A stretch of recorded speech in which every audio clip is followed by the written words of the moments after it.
My name's Bob Terry. I'm sitting here with Cheryl Rogers Barnett, Hi. one of Roy and Dale's daughters. We're at Wild West Toys' third annual Vintage Western Toy Show. And Cheryl and her husband Larry were very gracious to come here and be with us this year. Thank you very, very much. Oh, our pleasure. We've had a ball. No $4 a gallon gasoline this year. No, that was really nice. Good deal. All right. Well, how did you like the toy show? How was it? Oh, it was great. I love seeing the old things. I mean, it's such fun. I've never really been a collector, but when Larry and I got married, he likes picking up some of the old stuff. So we had a good time. We became buyers as well as vendors. So. Did you buy the Nellie Bell Jeep? No, but we got a Macintosh and TJ poster, which was my dad's last movie. I saw that. That was a nice poster. That was shot right up the road here at 4-6's Ranch. Did you give James his copy of the movie? You know what? We ended up forgetting it. It's in the RV, but he'll get it Thursday. Okay. You have written a couple of books. Yes, I wrote an autobiography about growing up in the family, and it's called Cowboy Princess.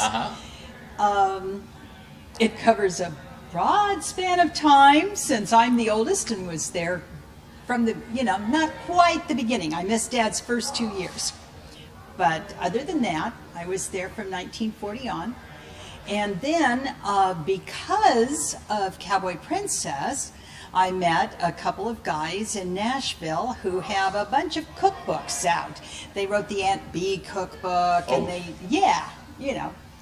and they did the All-American Cowboy cookbook. So they asked me if I'd be a third partner in the sequel to the All-American Cowboy cookbook, and we wrote the All-American Cowboy Grill, and it's out, and we bugged the heck out of a couple of hundred of our close friends to give us a family recipe and a photo. And some of them were even gracious enough, they wrote little stories and stuff like that we included, and it's a lot of fun. And you have plenty of these books. You're not going to run out anytime soon. No, we have plenty of books. And they're available on your website. Yes, and with the cookbook, they can actually go to Barnes & Noble or Borders or whatever their favorite store is, and if they don't have it on the shelf, they will have it in their warehouse, and they can get that for them. It's also out on Amazon. Cowboy Princess, they might be able to get on Amazon, but I think Larry and I have most of those that aren't actually in circulation. It's Cheryl Rogers, ROGERS, and it's Cheryl with the C, .com. Okay, all right. And so are you working on anything now? You're finished with the cookbook now, right? Oh, yeah. Are you working on anything new now? Cookbook is actually out. Well, like everybody else, I've got a couple of projects in the works. We're working on trying to get the cookbook done into a TV show. Oh, okay.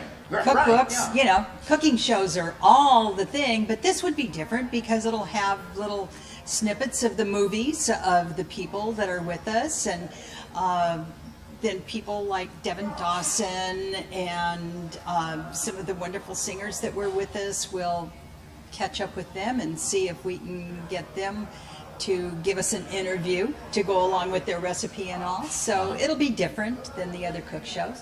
Hopefully we can do this. So you were on 2 of your dad's movies. I made one movie called Trail of Robin Hood when I was 10. I even had a speaking line I got to ask Jack Holt, who was a big... Wasn't he the bad guy? No.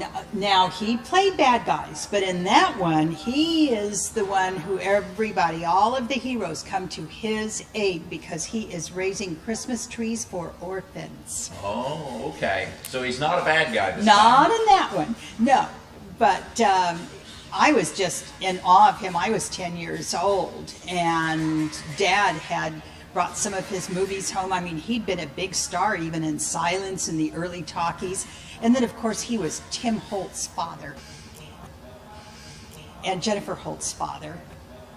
So I was very impressed, but he was very sweet to me. And so you only did the one movie? I did the one movie, and then I did one of the half hours. It was the TV show? Yeah. Okay. It was an episode called The Outlaws of Paradise Valley.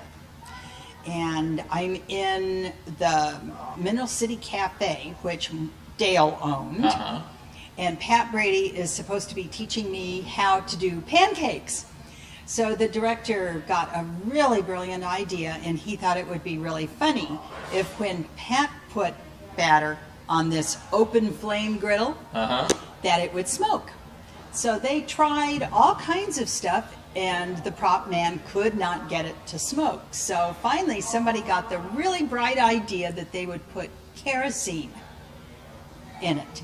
Now, as I say, it's an open flame, so they went and Pat pours the batter on and it goes whoosh, and it took eyelashes Everybody's and eyebrows. Golly. So, I mean, the director, who is a dear friend, Les Martinson, I told him, I said, you were just trying to get rid of me really early on. Wow. Yeah, it was exciting. I would imagine. Very exciting shoot. So did things like that happen often? I don't think so.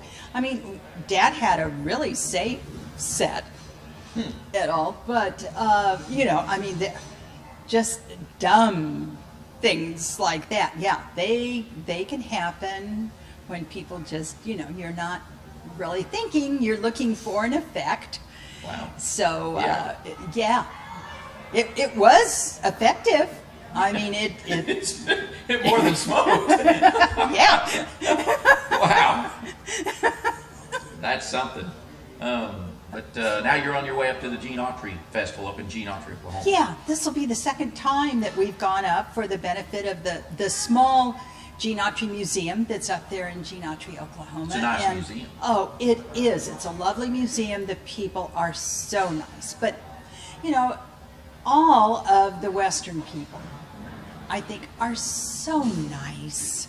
That's been my experience. All the dealers and stuff here at the toy show are always the nicest folks, and then the people that come in are just so appreciative. It's like, you know, it turns grown-ups into little kids to come to these festivals. Sure it does.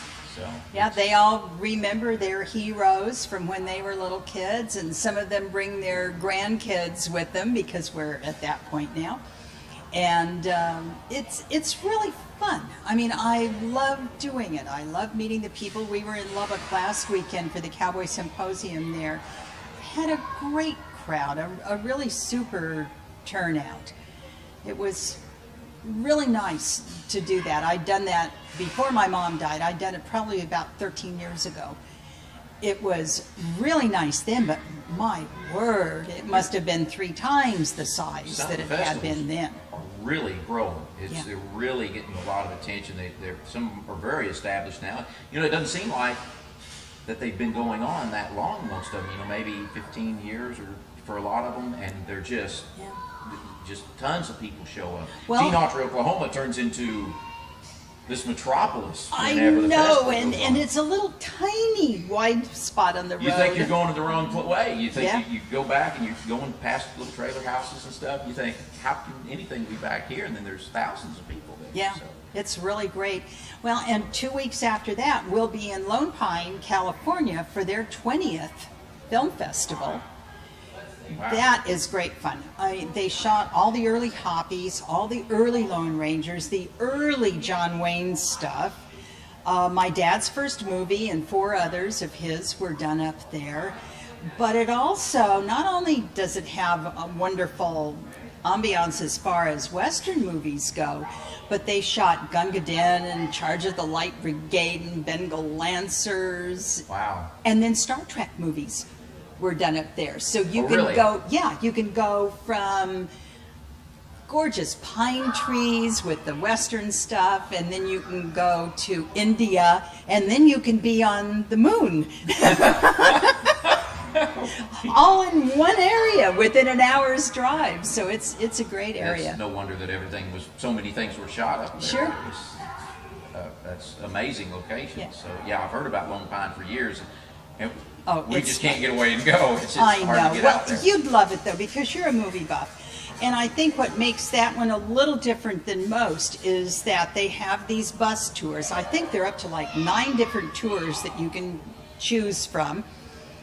And they've got you on the bus. They have a docent on each bus so that they're explaining to you where you're going and all, and you're looking at a little TV monitor with the picture from, you know, that was shot up there, and then they're showing this scene, and then the bus stops and you get off and you're right there where it was done. So that it makes it a little unique, and that's great fun. And now they've got a really nice little museum that opened a couple of years back. I've heard about it. So Again, you know, I'd love to go out Yeah. and see that stuff, but I it's love gonna museums. It's going to be a little while before I can do some of this stuff, but that's why we have you here, so Oh. we can see you. Well, delighted to be here. Thank you very, Oh. very, very much. My pleasure. Anytime. And thank them. You guys are, I consider you really good friends and love to do it. So we had a great time. We consider you and Larry very good friends too. Thank you very much for coming out. Thank Oh. you for doing this little interview with us, and Sure. we're gonna post it on some websites, and Oh, great. hope you sell a bunch of books from it. Okay, Bob. Thank you, Cheryl. Thank you. Bye bye. Bye-bye.